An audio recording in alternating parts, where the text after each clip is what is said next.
ஒரே தேர்தல் அப்படிங்கிறாங்களே அப்படின்னு. அது நம்ம நிச்சயமாக ஒரே நாடு ஒரே தேர்தல் அப்படிங்கிறது சாத்தியமா என்பது ஒரு மிகப்பெரிய கேள்வி. ஆனால் நல்ல விஷயங்கள் அதன் பின்னாடி இருக்கிறது என்பதை யாரும் மறந்துட முடியாது. ஓட்டுக்கு காசு கொடுக்கிற கலாச்சாரம் முதல்ல ஒழிக்கப்படும். அது மட்டும் இல்ல, கள்ள ஓட்டு போடுவதும் தடுக்கப்படும். அது மட்டும் இல்லை, இன்றைக்கு மக்களுடைய வரிப்பணத்துல தான் தேர்தல் நடக்குது. அந்த வரிப்பணம் வீணாகாம நம்ம தடுக்க முடியும். அதனால ஆனா இது ஒட்டுமொத்த இந்தியாவுக்குமே அது செய்ய முடியுமா என்பதை பொறுத்திருந்துதான் நாம அந்த ஒரே நாடு ஒரே தேர்தல் என்கின்ற விஷயத்தை நாம கையில் எடுக்க முடியும். இன்னைக்கு பார்த்தோம்னா திருமாவளவன் அவர்கள் மது ஒழிப்பு மாநாடுன்னு அறிவிக்கிறார். யார் கூட்டணியிலிருந்து? திமுக கூட்டணியிலிருந்து 500 மதுக்கடைகளை ஆண்டுக்கு நாங்க மூடுவோம் அப்படின்னு சொன்னார். அப்படி பார்த்தா 4வது வருஷம் நடக்குது. அப்ப 2000 மதுக்கடைகளை மூடி இருக்கணுமா இல்லையா?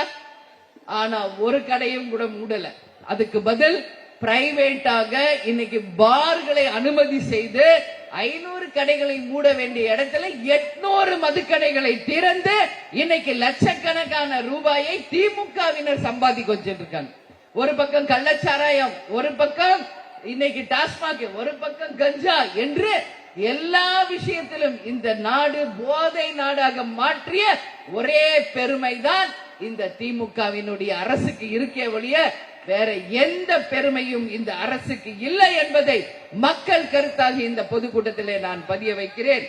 அது மட்டும் கிடையாது, இன்னைக்கு பிரைவேட் பார்ஸ் சொல்லி மதுக்கடைகளை திறந்து இன்னைக்கு ஏராளமான தவறுகள் நடந்து கொண்டிருக்கிறது. கேப்டன் என்ன சொன்னாரு? வீடு தேடி ரேஷன் பொருள் வரும் என்று சொன்ன ஒரே உத்தமர் நமது கேப்டன் அவர்கள். ஆனா இன்னைக்கு நடக்கின்ற திமுக அரசு என்ன சொல்லுது? வீடு தோறும் குவார்டர் பாட்டில் வரும் என்று சொல்லிக்கிட்டு இருக்கிற ஒரே அரசு திமுக தான். இப்ப எப்படி நம்ம ஃபுட் ஆர்டர் பண்றோம் வீட்ல இருந்து, அந்த மாதிரி வருதா? இனிமே வீட்ல இருந்தே ஆர்டர் பண்ணலாமா? குவார்டர் வேணுமா, ஆஃப் வேணுமா, ஃபுல் வேணுமா? சந்தோஷமா எல்லாருக்கும்?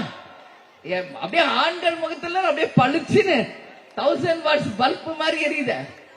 ஏன் இத நான் சொல்றேன்னா, மக்களுக்கு என்ன தேவை அதை குறிப்பறிஞ்சு செய்யுங்க. இன்னைக்கு இந்த நாட்டில சுதந்திரம் வாங்கி எப்படியெல்லாம் நம்ம தலைவர்கள் சுதந்திர போராட்ட தியாகிகள் போராடினாங்க.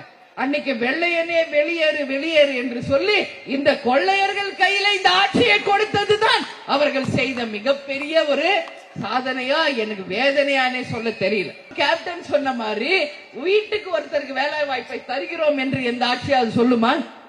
எது கேட்டாலும் இன்னைக்கு காசு பணம் அதுதான்.